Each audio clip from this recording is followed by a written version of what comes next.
ঘুম থেকে উঠে দেখি মেঘলা আবহাওয়া, ঝমঝমিয়ে বৃষ্টি আর খুব সুন্দর আবহাওয়া, দেখতে খুবই ভালো লাগছে। তো ভাবলাম চলো বন্ধুরা সকালের আবহাওয়াটা তোমাদের সঙ্গে একটু শেয়ার করে দিই।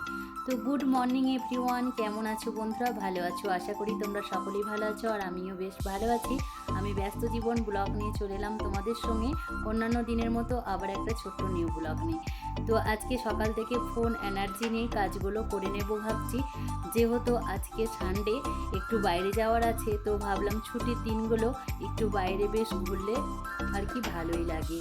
তো ভাবলাম চলো ফুল এনার্জি নিয়ে কাজকর্ম আর কি করতে থাকি। বাড়ির কাজকর্ম আজকে বেশি কিছু দেখাবো না, এই রান্নার কাজকর্মই তোমাদের সঙ্গে আজকে শেয়ার করলাম। আর একদম সকাল থেকে একদম দুপুর পর্যন্ত খুব সুন্দরভাবে কাজগুলো আমি গুটিয়ে কমপ্লিট করে ফেলেছিলাম। তো চলো বন্ধুরা, একটা গৃহিণীরাই পারে আর কি সংসারের কাজগুলো সব কিছুটা সামলাতে। যেখানেই যাওয়ার দরকার হোক না কেন, কোথায় যাবার যদি একটু আগের থেকে প্রোগ্রাম থাকে, তাহলে কি মনে হয় যে চটজলদি কাজগুলো যাতে আমরা গুটিয়ে কমপ্লিট করে আর কি যেতে পারি। তো ততটাই আমাদের আর কি লাভ। তো চলো বন্ধুরা, এই যে রান্না আর কি করতে চলে এলাম। আর কি সবজি কাটাকুটি কাটা বাছা সবটাই আমি কমপ্লিট করে রেখে দিয়েছিলাম, তারপরে তোমাদের সঙ্গে শেয়ার করছি। তো এক সাইডে এই যে ডালটা আমি বসিয়ে দিলাম, আর এক সাইডে এই যে চালটা আর কি ধুয়ে নিচ্ছি ভাত বসাবো বলে। তো চলো বন্ধুরা, এতটা ভিডিও যদি কোনো অংশে ভালো লেগে থাকে প্লিজ বন্ধুরা একটা লাইক করে দিও। তারপরে ওখানে ভাত বসিয়ে দিয়ে চলে এসেছিলাম। অর্ধেক ঘর ঝাড়ু মারা হয়ে গেছিলো, খানিকটা বাকি ছিল। তো ভাবলাম ওই সাইডে যেহেতু রান্না বান্না বসিয়ে দিয়েছি, তো এই ফাঁকা টাইমটাতে একটু এই দিকটা ঝাড়ু মেরে নিই আর সিঁড়িগুলো আর কি ঝাড়ু মেরে পরিষ্কার করে নিই।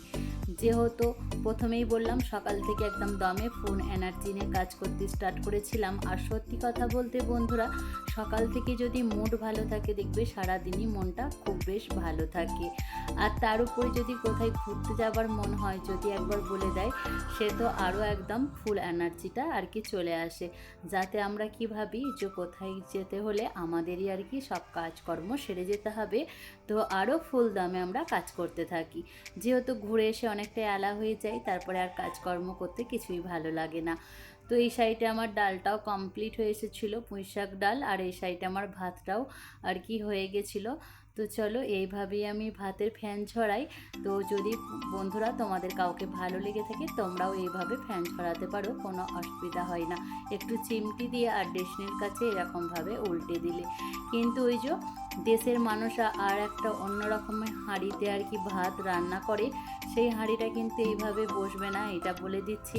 আর এই যে বোল টাইপের যে চৌকো আর কি হাঁড়িগুলো থাকে, সেইগুলোতে কিন্তু ভালোভাবে হয়।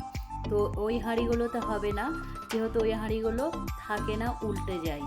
তো তারপরে এখানে চলে এসেছিলাম ভাতটা আর কি ফ্যানটা ঝরাতে দিয়ে। শাকটা কমপ্লিট হয়ে গেছিলো, তো একটু রসুন পেঁয়াজ দিয়ে একটু আর কি ছোঁক মেরে নিচ্ছিলাম, যেহেতু পুঁইশাক ডাল একটু ছোঁক মারলে বেশ খেতে টেস্টি হয়। তো ভাবলাম চলো একটু বেগুনও ভাজা করে নেব, যেহেতু পুঁইশাক ডাল করা হচ্ছে, তাহলে একটু বেগুন ভাজা করে নিই। আর ওই যে 2 পিস মাছও আছে, ওইগুলো আর তোমাদের সঙ্গে শেয়ার করা হয়নি, ওইটাও আর কি ভেজে নিয়েছিলাম। তো চলো, আজকের বেগুনটাও খুব সুন্দর ছিল, কিন্তু লাস্টের দিকটা একটু বিচলা মতো বেরোলো। প্রথমের দিকটা খুব সুন্দর বেরোচ্ছিল, যেহেতু একটাই বেগুন ভাজবো আর অনেক কটাই পিস হয়েছিল। বেশ একদম পাতলাও করিনি আর একদম মোটা সাইজও করিনি, বেশ মাঝারি মাঝারি আর কি পিস করে নিচ্ছিলাম। অনেক কটাই বেরিয়েছিল, তো ভালোভাবে সবারই আর কি খাওয়া হয়ে যাবে। তো চলো বন্ধুরা, বেগুনগুলো কাটা হয়ে গেল, তারপর আমি এখানে মশলাগুলো মাখিয়ে নিই। যেহেতু বেগুন ভাজা করলে আর কি ধুয়ে নেবে, আর অনেক বন্ধুরাই এখন জেনে থাকো, তাও আমি তোমাদের সঙ্গে শেয়ার করছি। বেগুনটা তো আমরা ধুয়ে প্রথমে কাটি, তারপরে ধোয়ার পরও কাটার পরও কিন্তু একটু পানিতে যদি ধুয়ে রাখা হয়, দেখবে মশলা মাখানোর সময় খুব সুন্দরভাবে মশলাগুলো মেখে যায় বেগুনের উপরে। না হয় দেখবে মাখতে চায় না, ওই খষ্ট মষ্ট হয়ে যায়। তারপরে আরও যদি একটা টিপস ফলো করো আরও ভালো হয়। সেই টিপসটা হলো, যদি বেগুনে মশলা মাখি যদি 10-15 মিনিট রেখে দাও, তারপরে যদি ভাজো, দেখবে বেগুনটা খুব সুন্দর নরম হয়ে এসছে। কিন্তু মশলা মাখিয়ে তোমাকে ঢাকা দিয়ে রাখতে হবে কিছু একটা জিনিস, তাহলে দেখবে চটজলদি অনেকটা নরম হয়ে আসে, দেখবে খুব সুন্দরভাবে বেগুন ভাজা হয়।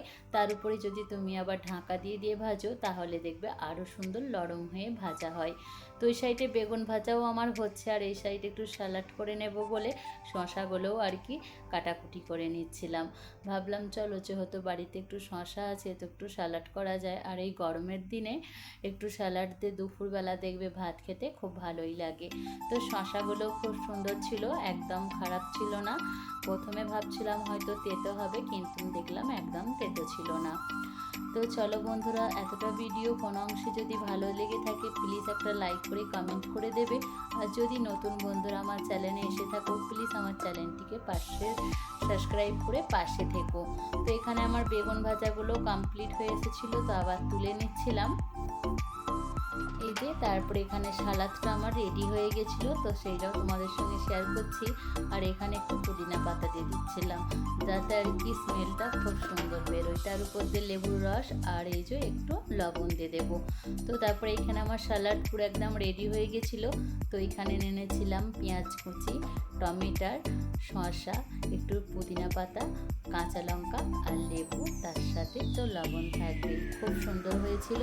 ওখানে কী কী রান্না করেছিলাম একটু শেয়ার করে দিলাম। তারপরে মেয়েকে খেতে দিয়ে আর কিছু ভিডিও শ্যুট করাই হয়নি। তারপরে একদম চলে এলাম, ওই যে তোমাদের বললাম প্রথমেই, তোমরা থাম্বনেল হ্যাশট্যাগ দেখে তো বুঝতেই পেরে গেছিলে।